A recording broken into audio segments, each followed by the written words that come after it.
Jean-Yves Pommier, bonjour. Bonjour. Alors, La Bretagne pour les nuls, c'est votre dernière parution aux éditions First.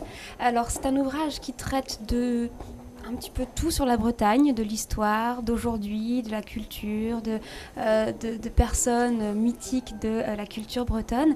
Est-ce que vous pouvez nous expliquer comment est-ce que vous avez fait ce livre ? Comment faire ce livre? C'est un livre qui répond à une attente d'un éditeur, d'abord, qui lance une collection régionale, et avec cette optique de la collection pour les nuls que vous connaissez par d'autres titres, d'autres domaines, qui a commencé par l'informatique, puis la vie pratique, et aujourd'hui dans différents domaines de culture générale. Et donc cette collection se veut présenter, donc ici une région, la Bretagne. L'idée donc c'est à la fois de traiter un peu tous les sujets, ceux que vous rappeliez, donc d'être un peu encyclopédique d'une certaine façon, mais de manière relativement facile, c'est-à-dire accessible au plus grand nombre, sans pour autant être trop réducteur. Donc il y a beaucoup de contenu, mais une présentation plus accessible, plus agréable. Alors l'idée c'est d'avoir des chapitres bien identifiés, et à l'intérieur des chapitres des thèmes, des paragraphes qui chacun ont du sens et qui sont annoncés par un titre un petit peu accrocheur, prometteur. Et à l'intérieur, chaque texte donc est en 15-20 lignes une synthèse d'un sujet dans lequel il faut faire passer une idée avec un peu d'humour et le tout complété ensuite par des anecdotes. Donc voilà, c'est un peu à plusieurs niveaux, ce qui fait qu'on peut à la fois lire le livre chapitre par chapitre sur un thème donné ou bien picorer quelque part, pointer soit sur un thème qui vous intéresse au hasard, soit prendre comme ça, ouvrir une page et puis on lit, on prend un petit peu de plaisir si possible à déguster. Et puis il y a aussi un index qui permet de rentrer sur un point bien précis et de trouver tout ce qui peut être dit sur ce sujet. Oui, en effet, c'est un ouvrage très détaillé avec de nombreuses anecdotes et un ton un petit peu humoristique parfois, en tout cas non pas léger, mais qui amène et qui n'est pas forcément tout le temps très très sérieux. Or, vous avez publié d'autres ouvrages plutôt d'érudition, plutôt sérieux. Est-ce qu'il a été évident pour vous d'adopter ce ton ? Évident, non, il faut rentrer quand même dans le style, donc il y a un petit apprentissage à avoir, mais ça me plaisait bien parce que en dehors d'ouvrages sérieux, j'aime bien de temps en temps aussi un petit peu d'humour et donc aborder par certains textes les choses un peu autrement, un peu différemment. Donc je suis rentré avec beaucoup de plaisir et beaucoup d'intérêt. Bon, j'avais lu aussi pas mal de livres de la collection et quand Jean-Joseph Julot, qui est directeur de la collection, qui a écrit l'histoire de France pour les nuls, la géographie pour les nuls, un livre d'ailleurs qu'il m'avait demandé de relire parce que je suis un petit peu géographe de cœur, de formation et d'intérêt surtout professionnel. Donc voilà, je suis rentré avec beaucoup de plaisir dans ce type de collection. Alors, La Bretagne pour les nuls, bon, bien sûr dans la collection pour les nuls, mais lorsque vous avez écrit ce livre, est-ce que vous pensiez à un public particulier ? Est-ce que ce sont les non-bretons mais ayant un intérêt pour la Bretagne ? Est-ce que c'était vraiment pour les Bretons ?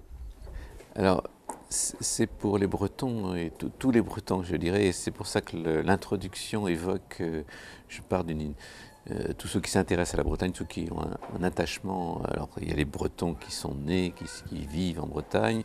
Après, on élargit naturellement la Bretagne à ces 5 départements historiques. Et puis après, il y a tous les Bretons de la diaspora, tous ceux qui sont nés ici ou dont les familles ont émigré à un moment donné en France ou à l'étranger. Et puis tous les Bretons de cœur, ceux qui aiment la Bretagne, soit qu'ils y viennent en vacances, soit qu'ils portent un intérêt. Et donc voilà, je partais d'un sondage qui dit qu'il y a 8 Français sur 10 qui ont un certain attachement à la Bretagne. J'estime que ce sont eux mes lecteurs. Et donc voilà, c'est à eux que je m'adresse. Ça permet d'élargir un petit peu le cercle des lecteurs potentiels. Donc ça n'est pas... je crois que les Bretons connaisseurs peuvent aussi trouver un petit intérêt, une présentation un peu différente. Parfois, j'y apprends des choses. En tout cas, c'est les premiers retours que j'ai, même des gens qui connaissent bien et disent avoir beaucoup de plaisir et avoir appris des choses, tant mieux. Et puis, à ceux qui ont envie de découvrir, ils peuvent aussi rentrer comme ça par une entrée ou une autre et trouver, en tirant des fils, trouver quelques pistes bretonnes dans leur domaine, dans leur centre d'intérêt, peut-être avoir envie d'y venir ou d'aller un peu plus loin. Vous reprenez une phrase de Xavier Graal qui dit « Qui se sent breton est breton ». Est-ce que c'est selon vous ce fait-là qui attise autant de sympathie pour cette région ? Ben, je crois que c'est vraiment le cas et c'est un peu mon cas. Je suis né à Paris, donc personne n'est parfait. J'ai décidé de m'installer à Nantes par attraction familiale et puis déjà un peu amour de la Bretagne, de ces côtes où je passais mes vacances. Et professionnellement, travaillé pour l'aménagement et la prospective des territoires et j'ai exercé une grande partie dans tout l'ouest de la France et notamment en Bretagne, ce qui m'a permis de parcourir un peu tout le pays. Donc oui, qui se sent breton et breton, c'est tout à fait vrai. Et la meilleure preuve, c'est que la Bretagne a une très grande capacité d'absorption, enfin capacité de retenir les gens qui viennent.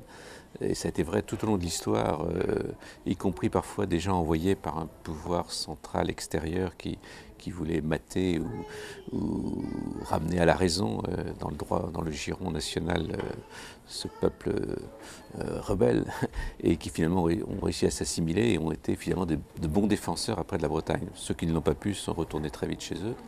Mais donc voilà, cette capacité d'intégration, d'accueil est très forte. Alors ça me renvoie à une question importante pour moi, c'est le lien entre le temps et l'espace.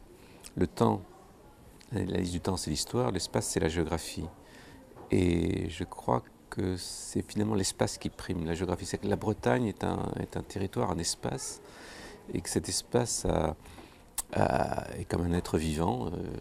Il s'est créé, construit, il a évolué, il existe toujours. Et les générations passent, l'histoire passe, et la Bretagne existe toujours. Alors, bien sûr, elle évolue aussi, elle a pu, même dans ses limites territoriales, bouger, s'agrandir au gré de l'histoire, mais ça existe toujours. Et en plus, dans une région comme la Bretagne, non seulement c'est une personne vivante qui évolue, et en même temps, il y a une âme, et c'est ça qui fait que ça attire autant et que les gens se sentent bien, même s'ils viennent de l'extérieur. Et donc, c'est un petit peu cet esprit-là qu'on cherche à faire passer. Alors vous êtes aujourd'hui nantais, breton, vous militez pour un retour à la Bretagne à 5 départements. Est-ce que c'est quelque chose qui risque fort d'arriver prochainement ? Alors, je ne suis pas pour en parler un militant, je défends cette thèse parce qu'elle me semble tout à fait naturelle. Est-ce qu'elle arrivera ? Je pense qu'un jour les choses vont évoluer parce que c'est une nécessité. Les conditions sont en partie réunies, peut-être pas encore tout à fait sur le plan juridique, administratif, enfin en termes de processus de décision. Il y a une ouverture qui a été faite avec les dernières lois qui peuvent permettre de faire avancer les choses. Le contexte n'est pas encore suffisant, mais le problème est posé, mérite de l'être. Ce qui sera important, c'est qu'en même temps, on donne aux régions beaucoup plus de pouvoir, de domaines dans lesquels les régions peuvent décider, et surtout des moyens financiers qui vont avec, ce qui n'est pas le cas aujourd'hui. Donc, ce sera important que les deux choses aillent de pair. Plus de pouvoir pour nos régions en France et une certaine autonomie, enfin pas autonomie, mais capacité de décider des bons périmètres territoriaux. Et à ce moment-là, donc je crois qu'on y arrivera, ça va se faire. Donc ça passe par effectivement plein de mouvements, de manifestations autres, et puis des rencontres également à d'autres niveaux pour faire avancer un dossier. Donc c'est comme toujours pour des questions importantes, il faut qu'il y ait plusieurs chemins qui convergent et un jour les choses se passent.